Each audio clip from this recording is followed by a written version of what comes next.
everyone, welcome back to the Music Chat. We're here today on the first Sunday of Advent for 2020 and leaving Thanksgiving season behind and moving quickly through the many things that kind of happened to us during this year leading up to Christmas. So our church service this morning was certainly themed around the famous hymn that we think of when we think of Advent, O Come, Emmanuel. Mm-hmm. So we thought that would be a fitting way to start the first season of Advent with our chats, is to talk about a little bit of the history of that.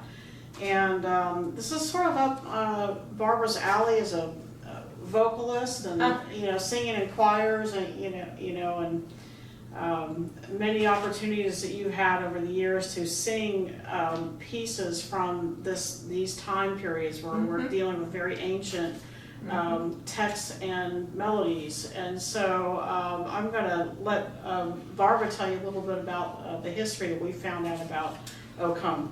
Well, O Come is a very old melody, a very old text, probably even before the 8th and 9th centuries, but that's as far as anybody can really pinpoint at this point. And even that is a little iffy. Yeah. But it is in an antiphon form, and that, if you think of the word antiphonal, then you know what an antiphon is. It is a soloist, and then there's a refrain that everyone sings. And we do that when we do our hymns at church. And it actually comes from the synagogue, which is, I think, another cool thing, because they were in the synagogue during Old Testament times. They would use it to sing the hymns, the psalms, excuse me. So they were always words of the psalms, which is what we do now as well. So it was an antiphon that was used probably before the 8th and 9th century, but we're going to kind of start there because it's really old and it's been through a lot of stuff. And at that time, we are beginning to see the formation of Gregorian chant. And so we're going to put ourselves in a monastery, and we're going to think about evensong, which is the evening prayers. And this was an antiphon that was sung by the monks a week before Christmas. It was the last week of Advent. And so they're often called the O antiphons because each of the days starts with the word O. And they would start on the 17th, and then they would sing them for a week. And each one, it's a prayer. They are prayers, and the yearning for the coming of Christ to save our world and what we do in Advent. They're all verses that help us to prepare for the coming of Christ. They're all based on a lot of the Old Testament. A lot of them are based on Isaiah, the words of Isaiah. Yes. Which is also, I think of Messiah every time I do that. Yes. But yeah, that same text. Yeah, and they're all sort of the names of Jesus, as depicted in the Old Testament. That's exactly right. And I wanted Barbara to take a shot, as she's pretty decent at her Latin. Yeah, I'm a little rusty. So there were 7 verses in the O antiphons. And so we know them in English, like O Come, Emmanuel was one of them. And so tell us about all of the ones that were there. And forgive me, because it's been a little while. So she'll give you the Latin and then English, sort of the rough English translation. And I would say the first one is O Scientia. Scientia is O wisdom. O Adonai is the Hebrew for God. Second one. O Radix Jesse, the stem of Jesse. O Clavis David, which is the key of David. O Oriens, the light of the east. I love that one. O Rex Gentium, the king of the Gentiles. And O Emmanuel.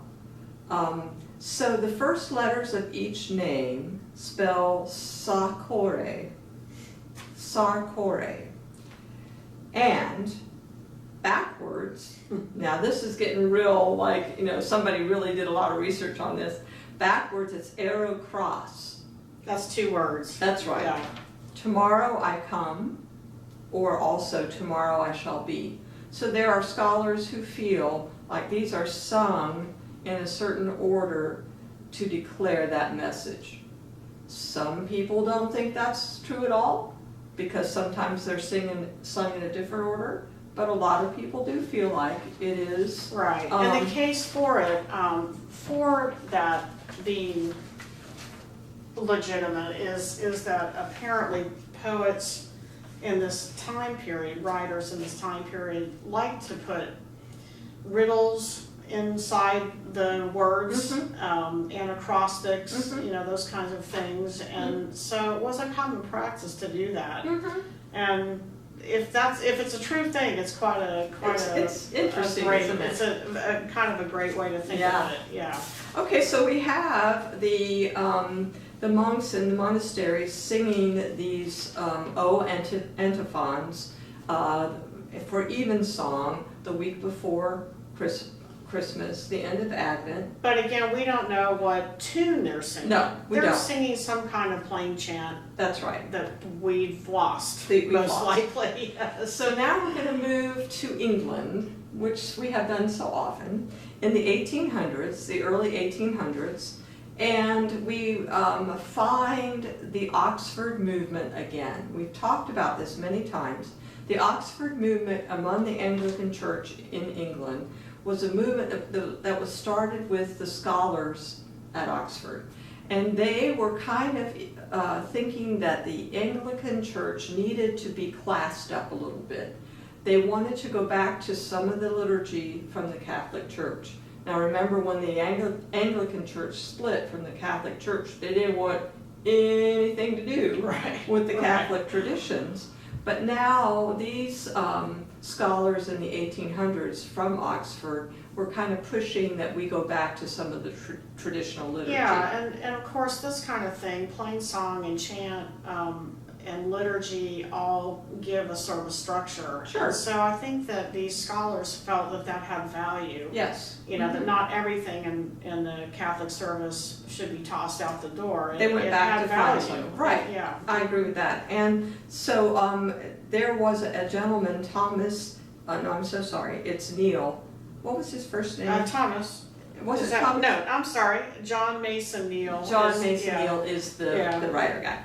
So he is he's an Anglican ordained minister, but unlike some of the other ones we've talked about, he was not one that sought the limelight, and nor did he go up in the ranks of the church. He was a rather humble scholar, and he was a bit sickly, but his great contribution is that because he was a scholar and because he was a little sickly, so he probably had to stay in a lot, he translated many Latin and Greek texts. And so he was able to translate this Latin, O come Emmanuel text, the one that held the Latin verses that we just read. And at that same time, there was another gentleman who was also from this Oxford thing in England, and he's the Thomas one, Thomas Hillmore. Exactly. And he was the musical person who, again, they were trying to find these ancient texts to bring back some tradition. So they were both not only interested in ancient texts, but ancient music as well. So, right. Yeah. So Hillmore took this text and put it with a melody and published it, and I think he saved it for us, actually. Yes. It probably never would have become in our common worship services. But it was with Neil's translation. Right, he took Neil's translation and he put it to this melody. And at the time they wondered if maybe Hillmore actually wrote the melody, but we later find out that he didn't, but at that time it was very I don't know where this melody came from. But he did publish it, and that is why, and it's the melody that we know, and so that is why it has survived. And this was in 1851. So, from there it traveled the world. But then we have, in 1966, I think this is very interesting, Mary Berry, who also has a very cool name. Yes. I believe that she was a cantoress in the church. Mm-hmm. She was a choir director. She has a holy name, like right. So Yeah. I believe Remember she that. was probably She's Catholic, right. probably a sister in the convent, whatever. And I think she might have been just doing research for a paper or for her study, like I did, you know, when I was studying choral music. And she came across, and she was studying the origin of this melody and this O Come, Emmanuel. And she found in the archives of France, in the French library, this copy of the melody in chant, a copy of it from the 15th century that is what we now use. And so it was like, oh my gosh, this is actually where this melody came from. Because we knew kind of sort of it wasn't Helmore. Yeah, so you know? so we think probably he probably found this it before she found it, Uh-huh. of course, but this is probably, I have it, there's a copy, you know, you can Google it on Mhm. the internet, and so I printed it out, what Mary found, and probably he did too, Uh-huh. way back, it was newer when he found it. Right, a little bit newer. But still old. But it was from a French missal. Mhm. It now resides, the little book is in the National Library in Lisbon, and it was printed. It's number 65. It's number 65 in this book of hymns, or hymns and psalms probably. And it has the Latin Veni Veni Emmanuel, you know, Veni meaning come, O come.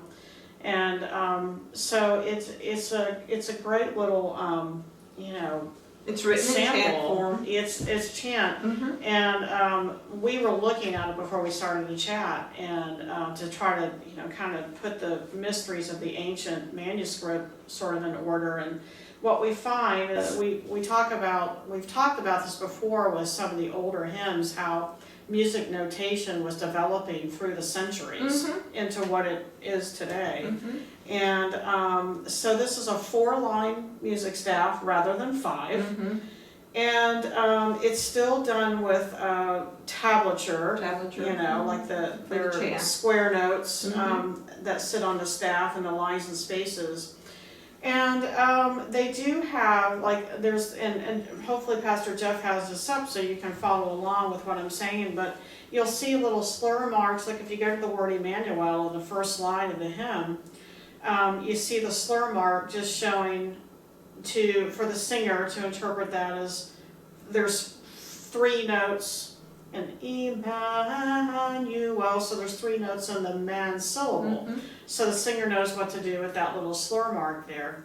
And remember, with chant, it's not especially meant to be metrical. It isn't at all. Yeah, and chant is a very smooth legato. It goes with the text. So even in conducting chant, you move it's the not a meter, phrase forward. Yeah. So that would be Emmanuel. And so the accent of the word is what you go to. The word accents are that's what they do. Yeah, exactly. And so there are little marks that are sort of reminiscent of today's bar lines. And they're sort of like incomplete bar lines is what they are. And they just basically are showing you where you're taking a breath, where the phrase is, where the sentence sort of pauses or ends.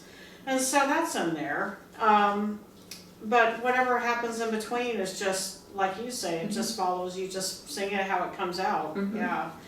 And so then the funny thing kind of that we saw was this big D at the beginning of the thing. That's kind of where a treble clef would be, or a bass clef, you know, showing right hand, left hand. Well, we were thinking, what is that D? You know, what kind of clef would be a D clef? You know, and so Barbara finally said, you know, what about Dorian? Maybe it's Dorian showing, because I was already thinking it's showing us where the note D is. If you see the middle of the the letter is written real big. If you go to the middle, it's like right where the bottom line of the staff is. But see, And they would normally that with clefs, that tells you that letter name is D, but then it's D Dorian. They would know what right. a Dorian mode was. Right. I mean, I just Right. sing everything in modes. So. Yeah, and so just real quick, what we're talking about, we always associate. If you take an ancient music history class, they're always talking about the modes. Yeah, and I used to wonder, like, why do we have to learn all these mode things, because we don't really use them that much now. You use them in jazz music. There's some application in jazz, but a lot of it is really kind of unique to the plain chant era. Yeah, but you know what? They are they're everywhere if you look. Well, they are. There's yeah. So what modes are is scales. And so we know a major scale, our do re mi scale, that from Julienne Roots of the Sound of Music. So we can call that a major scale, but before it was a major scale, it was called the Ionian Mode. That's right. And it's an 8-note, progression up the white keys of the piano. Well, if you move over to the next note, D, and you do the same thing, you stay on the white keys. Well,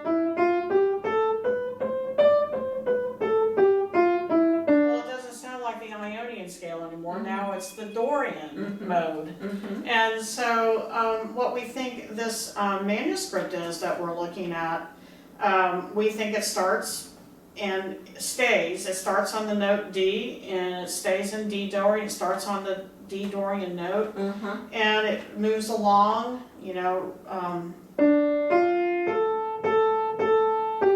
then right in the middle of man is what is a B flat in this key, and it's consistent. It's a 4-line staff. It works for just like a 5-line staff does. Pretty fun. Yeah, so there's things there. You can see the evolution, what became a bar line, what became our clefs that we know today. And, so it's just an interesting thing to see that from the 15th century, how music had advanced to that point. Love it. So, I do too. Yeah. I do too, absolutely. And holding it makes us, it's a connection to the past. We're talking about how when we sing this, what a great thing Mary did. She did. To give us that, the origin of that melody, because, and it's still anonymous. I mean, we're not saying that it's attributed to one person. No, we don't know. The chant still does not have an author that's known. But you can figure that they were carrying around this book with all their chants, and this is the one that was finally notated because it was probably the one that was sung the most often, and it's very easy to put to a melody because of its metrical form. So, it's a wonderful merging. I guess we have those two Englishmen to thank for the merging of it, because it is a good marriage. It is a very good marriage, and text and melody. And the verse is in feels like a more minor mode, and then the refrain is actually in harmony, usually sung with harmony, and it's much more joyful and has a major feel. So absolutely. It's what makes you feel so good. Yeah, and I was telling you earlier that whenever this comes up in the church year, when it's used at Advent, it just it takes me to a place where I feel like I'm in that time period. Yeah. It's so gratifying, and so it's hard to explain almost what it makes you feel like as a singer too. It feels old, and it makes you connected to Christians from the past. It is and very sacred. I think it's very special, very sacred. I think that's what I'm trying to do. It seems like such a holy sacred prayer, to come back to and connect the past and how there was that longing for the coming, and yet we still wait for the second coming too. We always look forward to recognizing Christmas as the first coming, and we still wait. We do, and our trials and tribulations are different, but they're still there, and they have always been there. So people have always found ways to pray, and I believe that chant is one of the most sacred ways of singing a prayer. And Yeah. it's dear to my heart because it is just such pure vocal music. And so the purest recording we enjoy and love was Robert Shaw did record this on many occasions and sang it on many occasions with his choirs. And you know, did you ever sing it with him? Because you met Shaw a time or two. I had the good fortune of singing with Shaw in either at Florida State and also with the Master Chorale of Tampa Bay, of course, with Bob Summer. But not this. We did not sing this, but boy, if you want to find a good recording, he's the first guy to go to. So we're going to put that link on for you to enjoy, along with another choir that's very good as well. And they're the real deal. They've kept a lot of the integrity of how we feel like you would normally think of it. You know, lots of people have arranged it and done great modern things to it that are enjoyable, but we put the ones on there that will be more honorable to the 15th century, and that's part of its appeal. Yeah. So it's good. So anyway, Happy New Year, Happy Advent to you, and we will see you next time on the Music Chat. Bye.